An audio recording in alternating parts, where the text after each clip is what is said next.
Move करते हैं। So next here is a question, ये पूछा है कि short analysis stand for the following, मतलब शॉर्ट जो एनालिसिस, जो बिजनेस एनालिसिस जो टेक्निक है उसको हम शॉर्ट एनालिसिस में लेते हैं। क्या कौन से ये क्या टेक्निक है?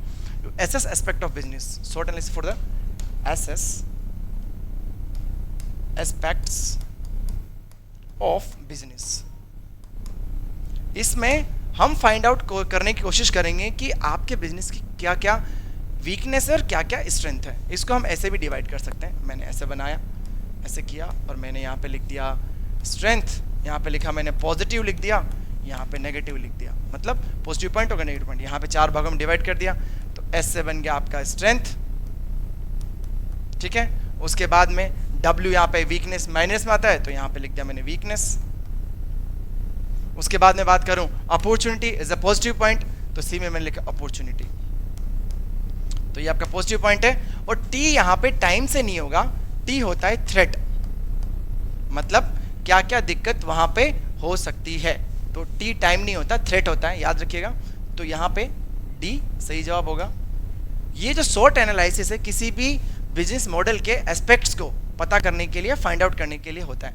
टू एस्पेक्ट द बिजनेस, मतलब क्या कितनी ग्रोथ है, क्या क्या पॉजिटिव पॉइंट है, क्या क्या नेगेटिव पॉइंट है। यहाँ पे पॉजिटिव मैंने लिख दिया स्ट्रेंथ और अपॉर्चुनिटीज, नेगेटिव लिख दिया वीकनेस एंड थ्रेट। तो यहाँ पे राइट आंसर इज डी, सही जवाब होगा। आगे मूव करते हैं। नेक्स्ट यहाँ पे लिखा हुआ है which is the garden city of India. So मैं बता दूं कि this is Bangalore is the garden city of India. Although ये विधि का बहुत बड़ा, मतलब ये विधि का विधान है कि आज अभी मैंने 2-3 दिन पहले ही न्यूज़ में देखा था कि जो Bangalore is a city is thriving for like crying for the water. एक ज़माने में बेंगलोर बहुत सारी लेक हुआ करती थी, पर अभी वहाँ पे पानी की इतनी भयंकर शॉर्टेज हो गई, बहुत दिक्कत आना शुरू हो गई। तो this is somewhere the example of a garden city is crying for the water, is thriving for the water. तो कहीं ना कहीं पे ये चीज़ें हैं कि ये जो प्रकृति है ना, इसको अनसस्टेनेबली इसको यूज़ करना, इस्तेमाल करना इज रॉन्ग। आप प्रकृति ऐसे इसको बस प्यार से चलाना है, इसका दोहन नहीं करना है, इसका पोषण करना है, इसको नरिश करना है। ओके, तो यहाँ पे ज़्यादा मैं ध्यान नहीं दूंगा, but Bangalore is right answer. Bangalore is the garden city of the India, याद रखना। बहुत सारी लेक हुआ करती थी टाइम में। आगे बात करते हैं। Eden Garden stadium is located in Kolkata is the state to the which game. याद रखिए this is related to the cricket. Eden Garden में रिसेंटली बहुत सारे मैच भी हुए थे, तो Eden Garden is the right answer.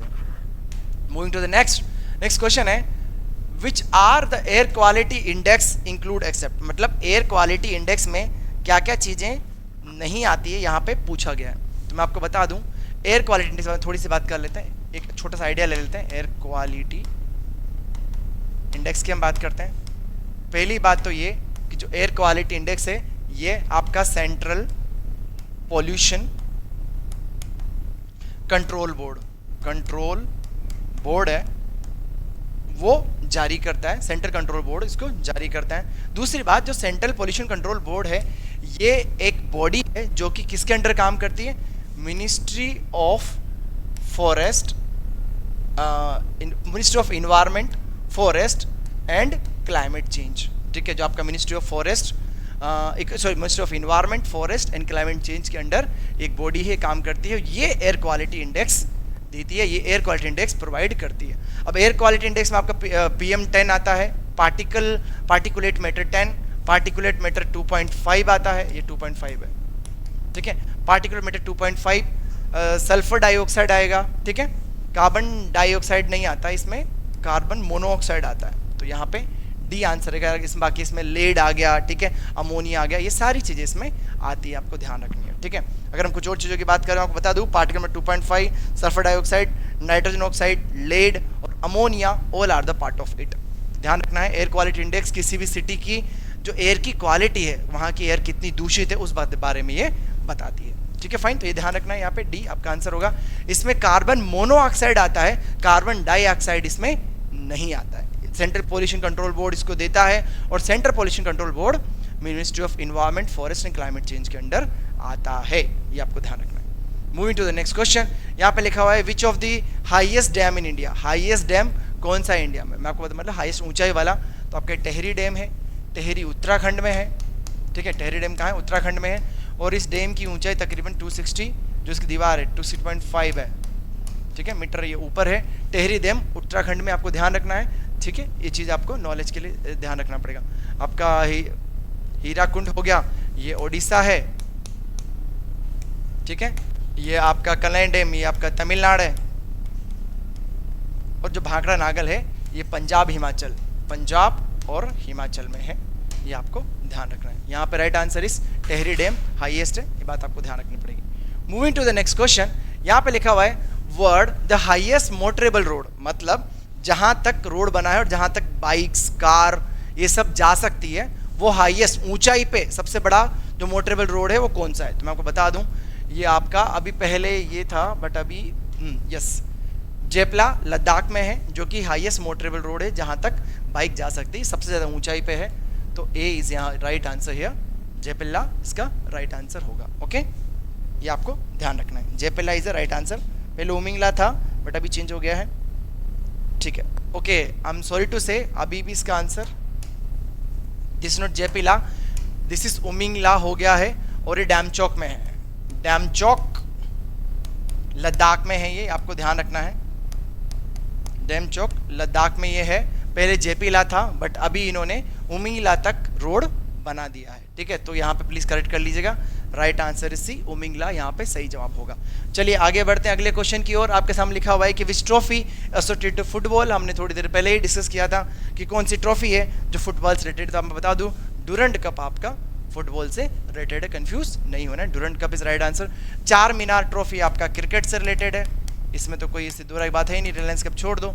Agha Khan cup हमने थोड़ी देर पहले डिस्कस किया था, this related to the hockey. Trophy की हम बात कर रहे थे, ये आपका से रिलेटेड नहीं है, तो आपको ये ध्यान रखना है। फाइन, आगे मूव करते हैं। Next, which state of the India has a largest producer of the saffron, saffron का लार्जेस्ट प्रोड्यूसर कौन है, याद रखिएगा, this is Jammu and Kashmir. The reason इसकी, इसके लिए जो ऑप्टिमम टेम्परेचर चाहिए सैफरॉन के लिए ये 25 से 27 डिग्री सेल्सियस चाहिए।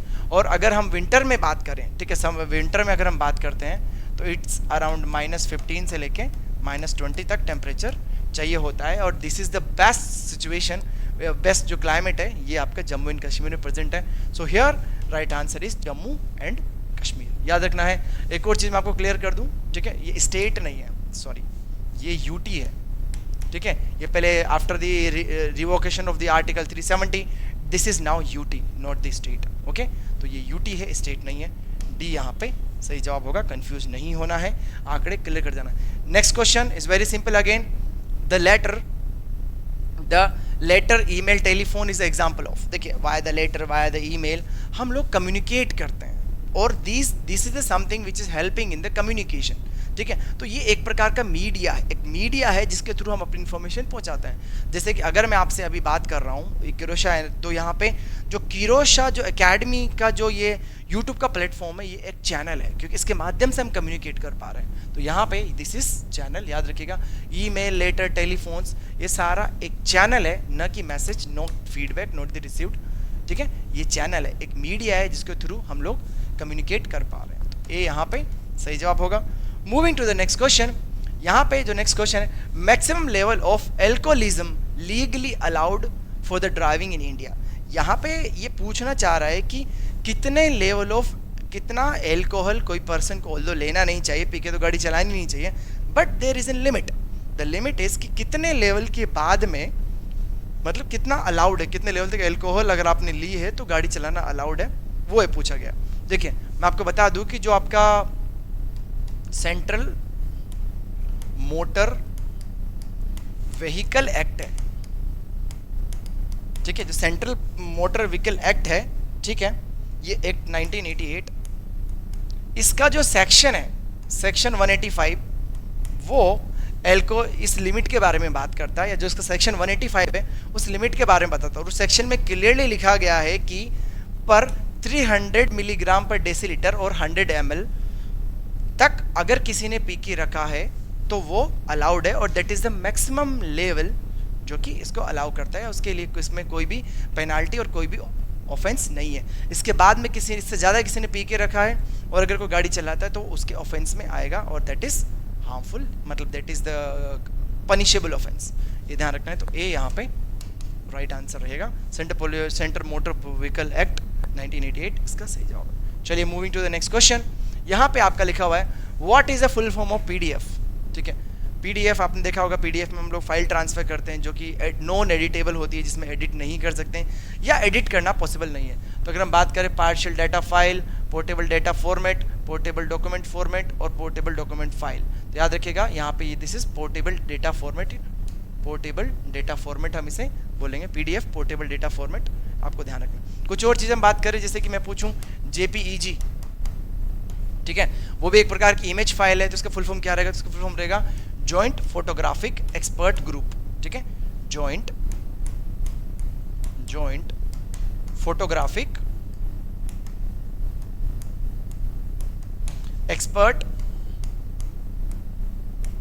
ग्रुप, ये आपको नाम रखना है, कंपनी के नाम से ही जेपीजी बनाया गया, आपको ध्यान रखना है। एक और चीज चलो डिस्कस कर ले, जब बात चली तो बात दूर तक जानी चाहिए।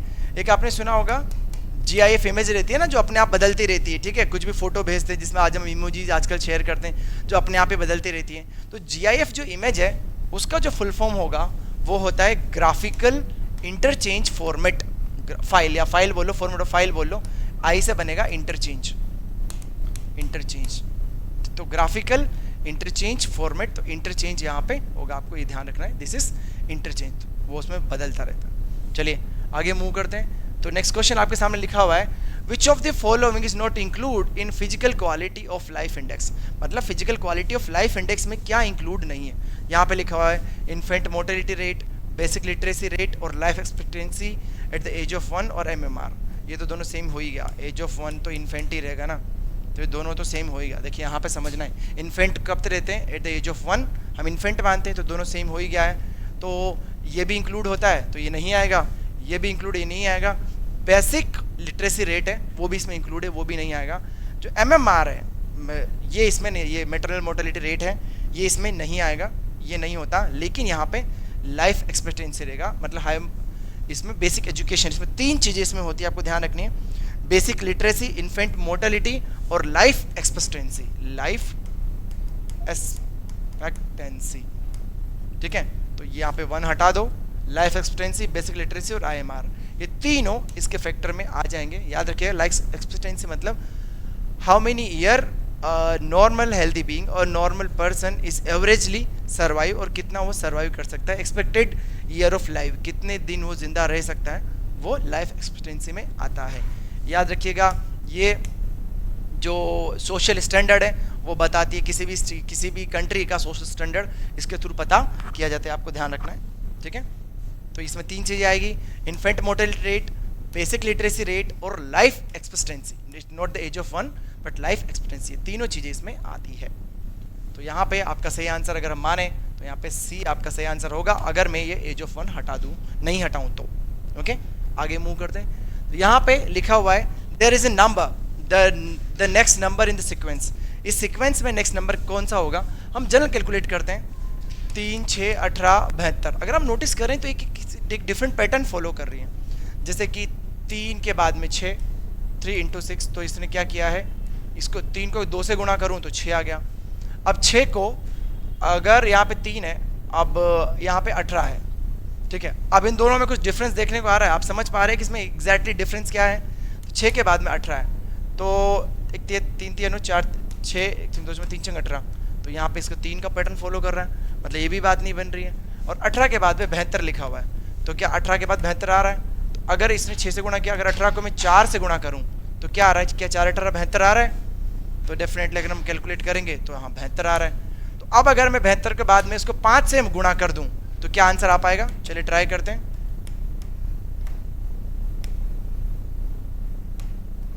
ठीक है, तो 360 यहाँ पे आपका आंसर आ गया।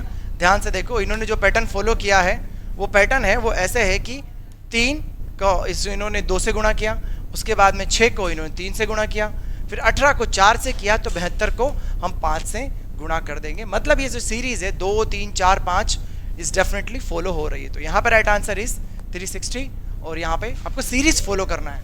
ठीक है, 2 3 4 और यहाँ पे 5 का फॉलो होगा, तो 75 × 5 ऑल गुड। तो यहाँ पे बी आंसर होगा। देखिए आपके यहाँ पे लॉजिक समझना है, मैं एक्स्ट्रा नहीं बोलूँगा क्योंकि फिर लेक्चर लंबा हो जाएगा और आप लोग भी इतना ध्यान नहीं देंगे। ठीक है, सिर्फ लॉजिक समझना है, उसके आगे कुछ नहीं है। आगे बात करते हैं नेक्स्ट क्वेश्चन। यहाँ पे लिखा हुआ है इस टेबल को कंप्लीट करना है। चलिए शुरू करते हैं। तो इस क्वेश्चन मार्क की जगह पे क्या आएगा ये ध्यान देना है। इसमें अगर हम फॉलो करें, यहाँ पे लिखा हुआ देखो 7 और 5 12 और 3 15 हो गया। इधर से देखें तो कुछ और फॉलो नहीं कर रहा है। यहाँ से अगर हम कैलकुलेट गुणा करें 7 पंजे 35 और 3 वो नहीं बन रहा, गुणा वाला फॉलो नहीं हो रहा। माइनस करके देख लें, 7 में से 5 गया तो 3 आ रहा है, तो ये फॉलो नहीं हो रहा। तो कोई भी पैटर्न डबल करके देखें 7 से 49 और मैं 5 जोड़े तब भी फॉलो नहीं हो रहा। तो कौन सा लॉजिक फॉलो हो रहा है? अगर आप देखें 7 + 5 + 3 15 आ गया, ठीक है। दूसरा 5 + 2 + 8 5 और 2 7 और 5 12 ये 15 आ गया, ठीक है। तो यहाँ पे अगर हम देखें तो फिर यहाँ पे ये नहीं आ रहा है। तो 7 और 4 अगर मैं मानूँ 7 4 और 3 7, ठीक है। तो 7 अगर मैं 8 जोड़ दूँ, यहाँ पे मालूम है 8 लिख दूँ और जोड़ दूँ तो ये 15 आ रहा है। इसको ऐसे देख लेते हैं, 7 और 5 12 12 और 3 15, यहाँ से जोड़ लूँ 5 और 2 7, ठीक है। 7 और 8 15 यहाँ पे आ गया। बाय द सेम लॉजिक 8 और 8 से 9 10 11 11 और 5 15। तो यहाँ पे सारी साइड से इन्होंने 15 कैलकुलेट किया है, तो ये प्लस के कैलकुलेशन है। तो यहाँ पे अगर मैं 8 लिख दूँ तो ये जो टोटल टेबल है वो पूरी हो जाती है। तो यहाँ पे राइट आंसर आपका 8 होगा। ऐसे क्वेश्चंस में आपको ध्यान देना है कि उसको हर साइड से जोड़ के मल्टीप्लाई करके कैलकुलेट करके देना है। ओके, तो यहाँ पे राइट आंसर इज 8। आगे मूव करते हैं। नेक्स्ट क्वेश्चन यहाँ लिखा हुआ है in the given series in the given number which different is between the face value and place value. हम ऑलरेडी डिस्कस कर चुके हैं, मैं आपको बता चुका हूँ। यहाँ पे 6 के बारे में पूछा है, डिजिट 6 पूछा है ये, ठीक है। डिजिट 6 या नंबर 6 के बारे में बात कर रहा है। तो हम बात करें यहाँ पे 6 का जो वैल्यू तो ये 6 हो गया। अब यहाँ पे प्लेस वैल्यू निकालना है, तो इकाई दहाई सैकड़ा, सैकड़ा इज 100, तो 6 का फेस वैल्यू हो गया कितना 600। अब पूछा दोनों का डिफरेंस निकाल दो, तो 600 में से मैं जो 6 को माइनस करूंगा तो इट्स कमिंग अराउंड 594। तो यहाँ 594 आंसर हो गया, ये हम ऑलरेडी सोल्व कर चुके हैं। तो राइट आंसर इज 594 और यह यहाँ पे आपका राइट आंसर होगा। आगे मूव करते हैं। यहाँ पे एक क्वेश्चन है, इसमें लिखा हुआ है कि इस क्वेश्चन मार्क की जगह पे कौन सा नंबर आएगा।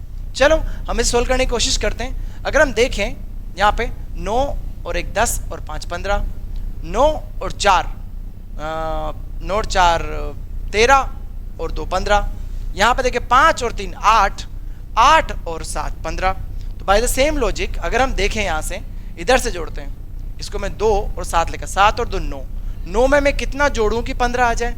तो यहाँ पे मैं अगर यहाँ 6 लिख दूं तो 6 और 2 8, 8 और 7, 8 और 7 कितना हो जाएगा, 8 और 7 हो जाएगा 15, यहाँ पे 6 आ जाएगा। तो हियर राइट आंसर 6। आपको ये जो अब यहाँ पे जो एक्विजिशन है कंप्लीट हो गई, आप किधर से भी जोड़ लो तो आंसर इज द वही आपका आंसर आ जाएगा। तो यहाँ पे राइट हो गया 6, ये आपका सही जवाब होगा। आगे मूव करते हैं। कंप्लीट द सीरीज, यहाँ पे सीरीज को कंप्लीट करने के लिए कहा गया है। चलिए ट्राई करते हैं क्या आ सकता है। 2 6 14 और 30। अगर हम बात करें यहाँ पे सीरीज में 2 के बाद में 6, 6 के बाद में 14, 14 यहाँ पे 2 और 6 का डिफरेंस अगर मैं निकालूं तो 4 है, 6 और 14 का डिफरेंस में निकालूं तो 8 है, 14 और 30 का डिफरेंस में निकालूं तो 16 है। मतलब आगे जो भी वैल्यू आएगी उसका डिफरेंस 32 रहेगा। तो अगर मैं 30 में 32 जोड़ दूं तो ये कितना 62 आ रहा है, ठीक है। तो इस सीरीज में जो नेक्स्ट नंबर है वो 62 हो गया। अब ये एक्विजिशन फॉलो हो पा रही, तो यहाँ पे right answer will be 62। So here today's session is about today's session is over now. Hope आप सभी को सेशन पसंद आया होगा। Student before going I wish to tell you, याद रहे कि कोई भी पार्ट छूटना नहीं चाहिए। Never leave any stone unturned, because the only reason is कि अगर आप मैथमेटिक्स को छोड़ते हैं या इस वाले पोर्शन को मिस करते हैं तो ये कहीं ना कहीं पे आपकी जो रैंकिंग है वो पीछे कर देता है। तो कोशिश करें कि आपके नर्सिंग डोमेन और नॉन नर्सिंग डोमेन में बैलेंस बना के रखें। बाकी याद रखिएगा, मेहनत करते रहें, सफलता आपको यहीं से मिलेगी। किरोशा एकेडमी आपके सिलेक्शन के लिए हमेशा कटिबद्ध है और मैं आपसे कोशिश करता हूं कि आप हमारे चैनल को लाइक करें, इस चैनल को सब्सक्राइब करें और इस वीडियो को लाइक करें। अगर आपको ये वीडियो पसंद आता है तो हम ऐसे और वीडियोस बनाएंगे। आपका जो रिस्पॉन्स है इस वीडियो के ऊपर वो डिसाइड करेगा कि क्या हमें आगे और सेशन रिकॉर्ड करने चाहिए या नहीं। अगर ये जो आज का जो सेशन है ये बहुत अच्छा रहा तो हम इस सीरीज़ को हम लोग आगे तक कंटिन्यू रखेंगे, या DSVC तक हम कंटिन्यू रखेंगे। बाकी I see you next video. Thank you so much all the किरोशा team for the arrangement of all the things, for the arrangement of question. I'll see you next video. Thank you so much, student. Please like and subscribe to this channel. I'll see you next video. All the best. Good luck.